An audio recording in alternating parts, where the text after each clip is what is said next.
I would like to welcome you, Yang Mulia Tunku Danina Saifuddin Muzaffar, Founder and Chief Executive Officer of Microleap, for our second lesson, Resize or Remain, Dilemma of Business Owners During Recession Fears. Yang Mulia Tunku Dani Nasaifuddin Muzaffar is the founder and CEO of Malaysian fintech platform Microleap, a peer-to-peer P2P microfinancing platform that enable bottom 40% B40 entrepreneur to raise capital through crowdfunding and in return offer investor equities in their companies. After a 12-year career in the banking sector serving at Huang DBS Securities, followed by Standard Chartered Bank in London, Tengku Dani Nasaifuddin wanted to make a positive impact through his work and zero in on helping business underserved by conventional banks. In 2019, he founded Microleap, seeing the need for an alternative source of funding to help mom and pop business, which often don't meet banks' criteria to secure investment to grow their business or help them stay afloat. Please welcome. Hi, good morning. Hi, everyone. Assalamualaikum. Slight error there. Microleap does not provide equity. It's actually P2P financing. So it's different from ECF, which is equity crowdfunding. So that's the difference. Okay. Thank you, everyone. I'm glad everyone is here for my session rather than trying to get tickets for Coldplay. I know it's been crashing, so keep trying. Let me share the screen for a while. Hold on, give me a second.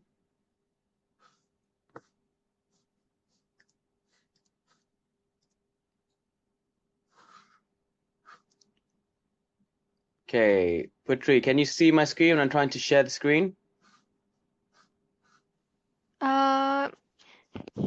Okay, we have shared already your screen, your slide. Okay, who's controlling it? Our team is controlling the slide. Okay, that's fine. Okay, that's fine. Okay, so good morning, everyone. Today's topic is going to be called Resize or Remain, Dilemma of Business Owners During Recession Fears. It's brought to you by myself, my company, Microleap. Myself, I am Tunku Dani Muzaffar. I'm the founder and CEO of Microleap. Next slide, please. So, what is Microleap? Microleap is a Sharia-compliant and conventional P2P or peer-to-peer financing platform that is regulated by the Securities Commission of Malaysia. So how does it work? Some of you may not know what P2P financing is, but it was Malaysia was the first in ASEAN to regulate P2P financing in 2016 after they had regulated ECF or equity crowdfunding. There are 11 P2P operators that are regulated in Malaysia, and about 7 of them are Sharia compliant, and 3 of them are purely conventional. When we first got our license, there was only one P2P operator that was Sharia compliant, and we were the second. But now there are about 7 of us out of the 11, and you'll soon see that Sharia compliant P2P financing will be more of a commodity right now, rather than just something that is unique. So let me tell you a story about what we do. So how it works is you have your P2P investors or the lenders on the platform. So these could be individuals such as yourself, corporates, and institutions. They have very low barriers to entry of only 50 ringgit minimum. And how it works, it goes, you will invest or lend on our platform to an issuer. An issuer is a borrower, which has to be an MSME. Personal financing is not allowed according to the Securities Commission rules. So issuers may raise through Microleap, which is for microfinancing from 1,000 ringgit to 50,000 ringgit, or they can use Microleap Plus, which is financing up to 500,000 ringgit, which also includes invoice financing. Next.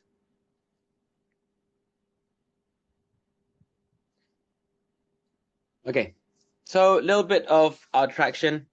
So we have dispersed we've dispersed 60.4 million ringgit of funding dispersed since October 2019, which gives us a compound annual growth rate of 393%. We have 11,000 registered users, and P2P investors, we have about 2,500. In terms of Sharia compliant, we have over 60 million of Sharia compliant funds dispersed, which makes up about 99.8% of our total book, and conventional is only about a very small 0.2%. Next. So these are the type of businesses that we funded. So majority is trading. This is because now, though we started on microfinancing, the invoice financing portion of our book is now much larger. Trading takes about 26.4%. Retail, like mom and pop stores, bundle clothes, they take up about 17.8%. We have services, which include translation services, 11.6%. We have F&B. We have few restaurants that have issued on our platform. They take up about 8.5%. Then followed by e-commerce, construction, healthcare, and IT. The number of investment notes is 258. Our average financing amount now is about 234,000 ringgit. The average tenor is about 22 months. Total financing, as I said before, was 60 million ringgit. And our default rate is 1.29%. Next. So what we also do is we also have investor and referral fees. So we're actually actively looking for investors or lenders on our platform. So we do have a referral fee, a system for financial planners and unit trust agents. So if you want to contact us, please email hello@microleap.asia.com or give us a call on 0379540002. That's me pumping up Microleap, which is why I'm doing this for free. Next slide. Okay, so let's get to the topic. Resize or remain, dilemma of business owners during recession fears. So what I'll be talking about is first a little bit about on the global economy, a little bit on the Malaysian economy, and then the impacts on the ground, and lastly, should businesses, especially business owners such as myself or someone else, are we looking to resize or remain? And I'll also link this back to what I would call in real life, which is about Microleap. Next slide. So, global economy. The IMF have forecasted, according to the World Economic Outlook in April of this year, a very rocky recovery. The baseline forecast for growth is to fall from 3.4% in 2022 to 2.8% in 2023, before coming in at 3% in 2024. So you do see a gradual decrease from 2022. Now, however, advanced economies are expected to be hit harder.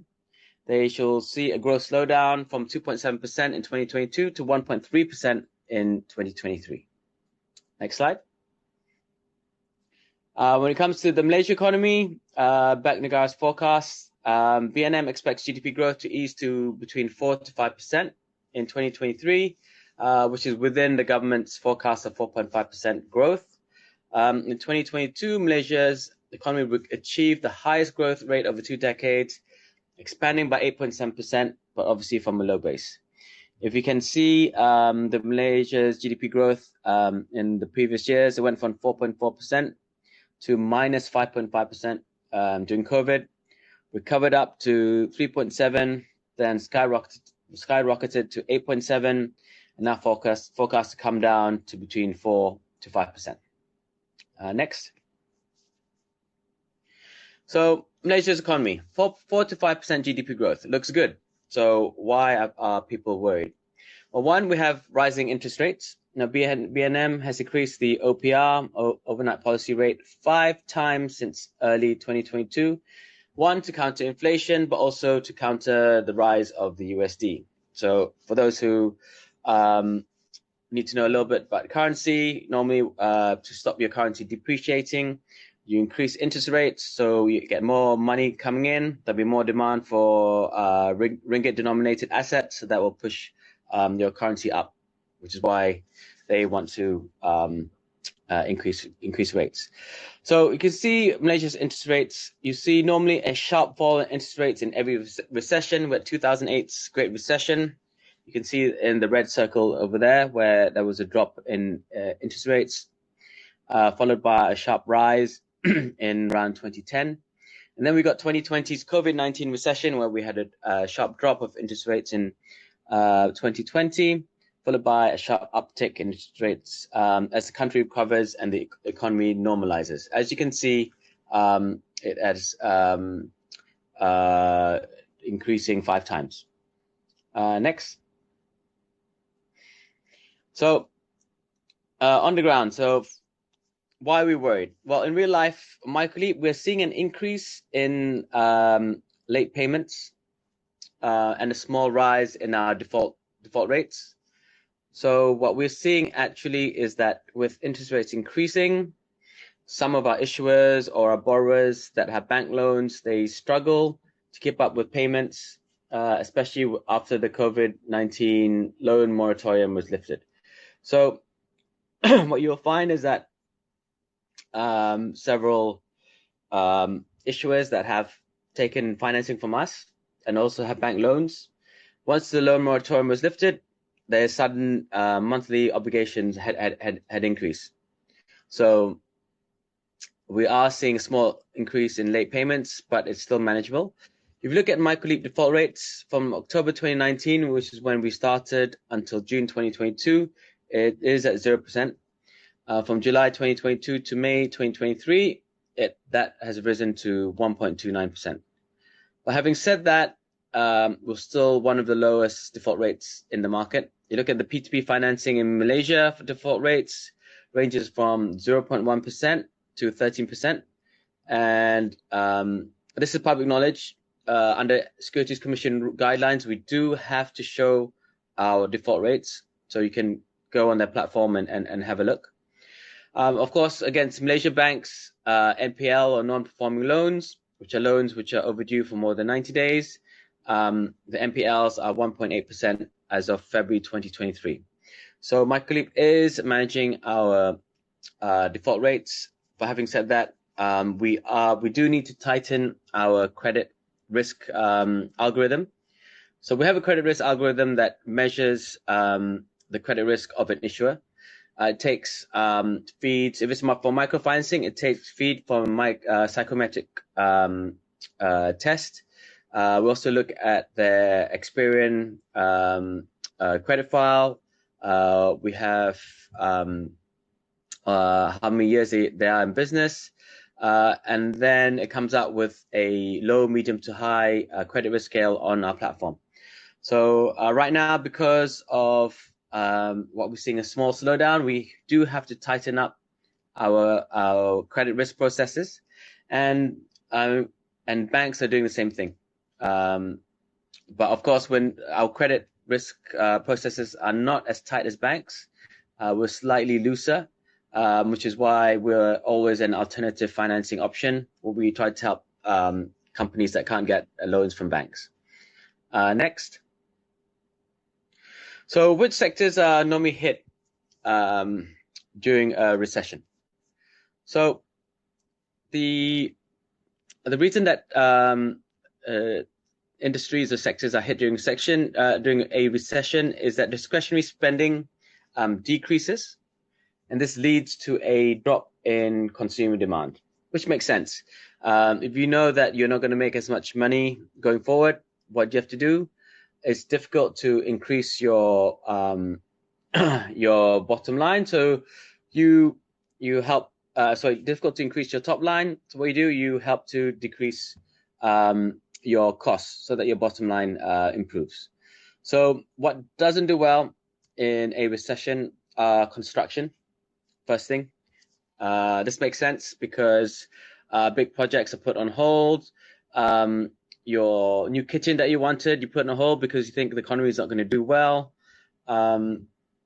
Buildings, condos, houses are put on hold because you may not be able to sell those units that you made.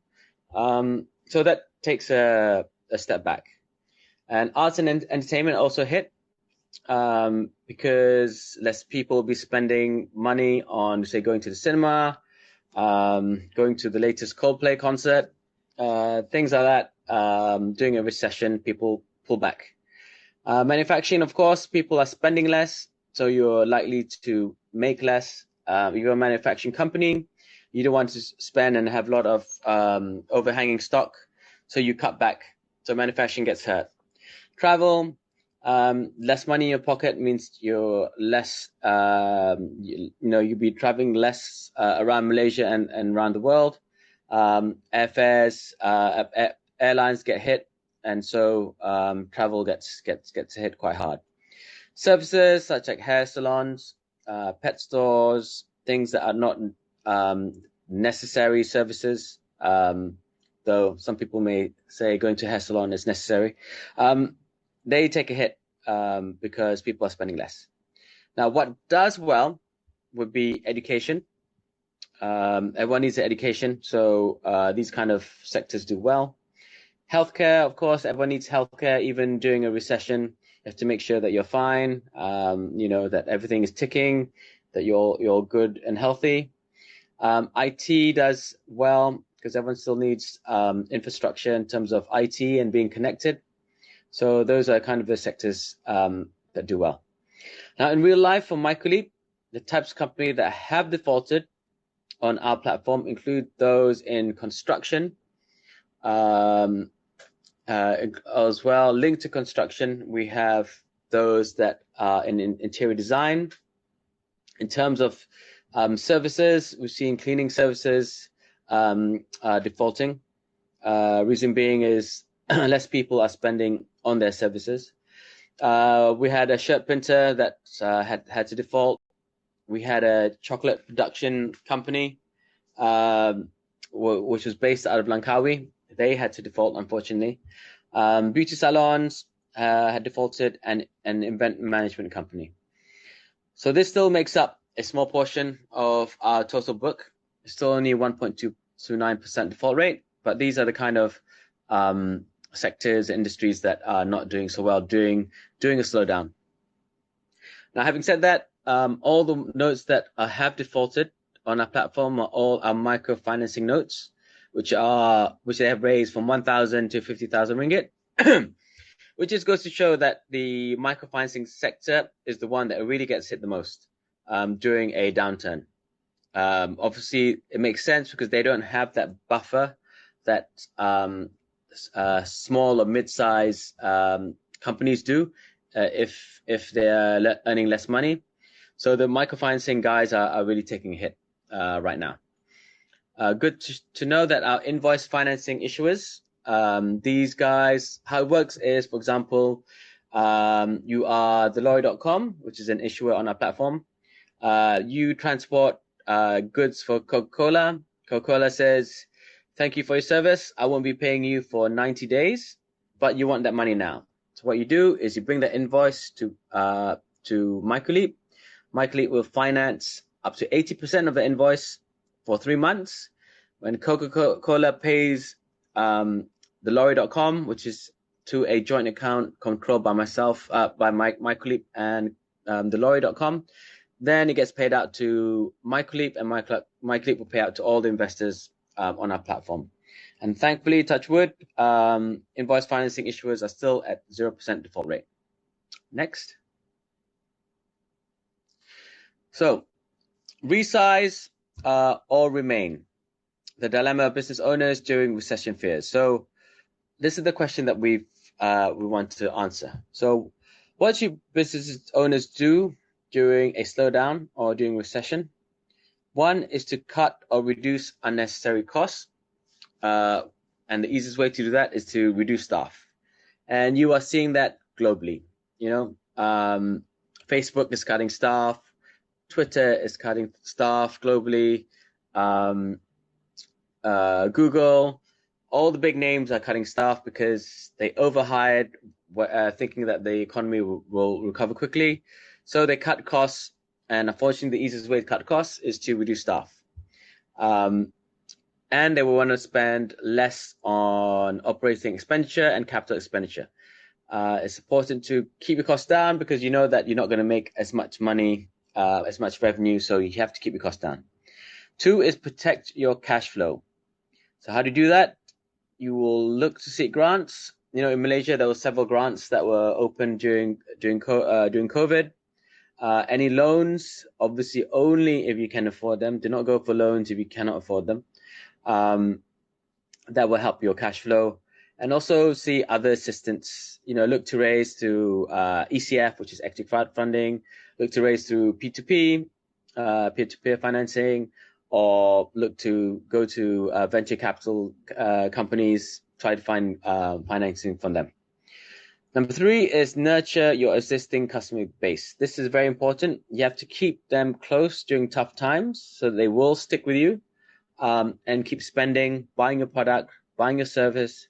Very important that you do that. So keep close to your customer base is very key. Number 4 is support the employees that you're retaining. This is important as well, and sometimes some people think it's even more important than your customer base. You need to keep them happy. Allow them to work from home if they need to, so you keep company morale up, so you keep your company ticking as you go through the trough of a recession and you come out to the highs of a recovery. Now, in real life in Microleap, obviously we are still a startup. We were go live in October 2019. But having said that, we actually doing well. We're doing well. So start of COVID lockdown, March 2020, we had a team of 6 people. We have a very low number of team because everything is online, and we use technology to really cut costs. That's how we work. Then the height of COVID recession, April 2021, we grew that to a team of 8 people. So we were actually increasing headcount while others were cutting headcount. And then recovery from COVID recession in July 2022, we increased that to a team of 11 people. And as of May 2023, we're now a team of 14 people. So if you want to resize or remain, it's actually dependent on your business. Actually, for a P2P financing company such as ourselves, during COVID, we did very well during COVID. The reason being is Bank Negara Malaysia was slashing interest rates. And when they do that, people are looking for yield, looking for assets. Especially during that time, we were one of the few Sharia compliant P2P operators. So some were looking for Sharia compliant assets. And when they can achieve profit rates between 12 to 18% per annum versus bank deposit rates that time were 1%, 2% at the max, people were coming into P2P financing operators such as ourselves looking for yield. So that was why we actually grew during COVID. And a lot of other P2P operators also grew during COVID. So it depends on your type of business. Obviously, if you're a manufacturing company, you know, and your costs are as a percentage of revenue is too high, then you do have to cut your costs down. So you have to look at ways of cutting that unnecessary costs. Unfortunately, it could be reducing staff or spending less on OPEX and CAPEX. So to conclude, yes, to resize and remain, it depends on your business. And obviously, you will see what works for you. What worked for us was to actually expand our business. So that's us. That's us and my presentation in a nutshell. I'm now open to Q&A. So back to you, Putri.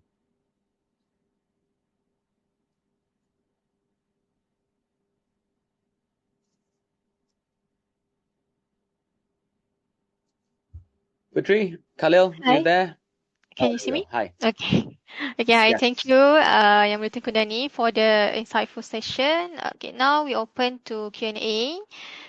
So we got some question here through the Q&A chat box. So I will read them to you.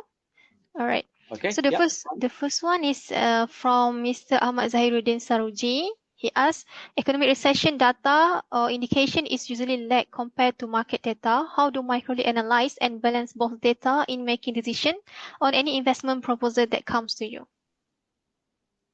Okay, so when it comes to investment proposal, it's slightly different in terms of how ECF or equity crowdfunding players do, and how P2P financing players such as ourselves do. So when and ECF or equity crowdfunding, they will do more of a beauty parade. They want to look at your investment plan, see on your future financial targets, your forecasts. Well, for P2P players such as myself, it's very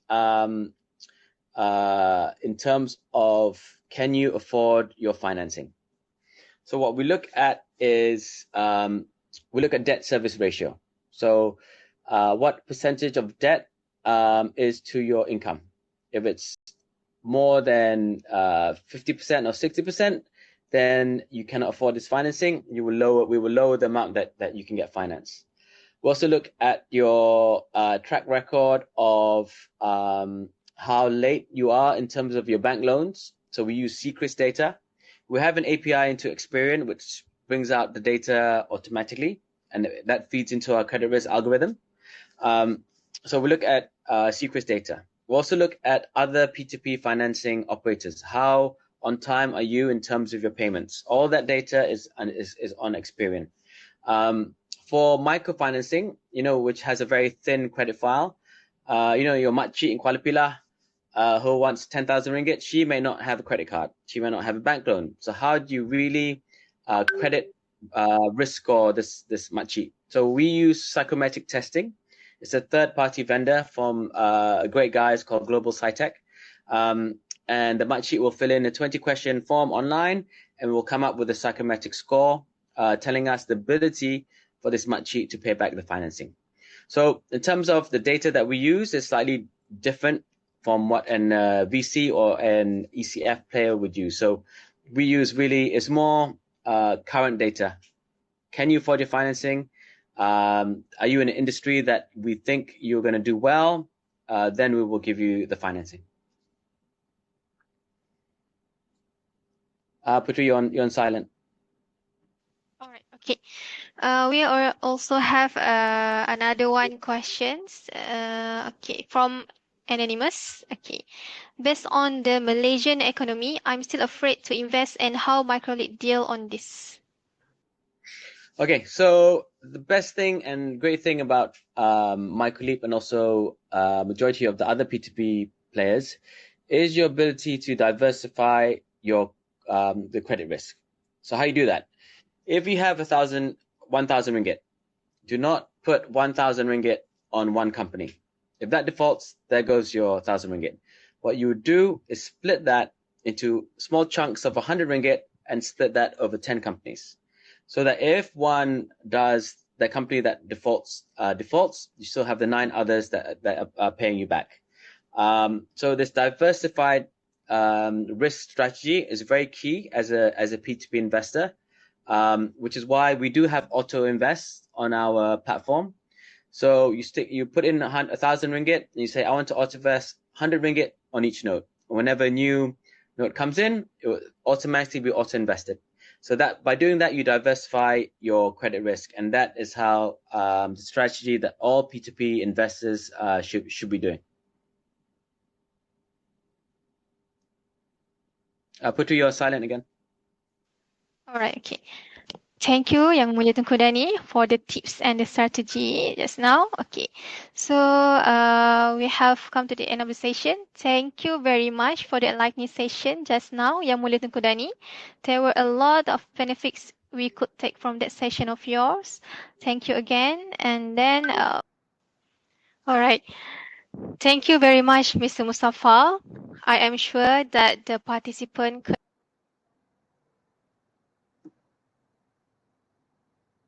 I can't hear you.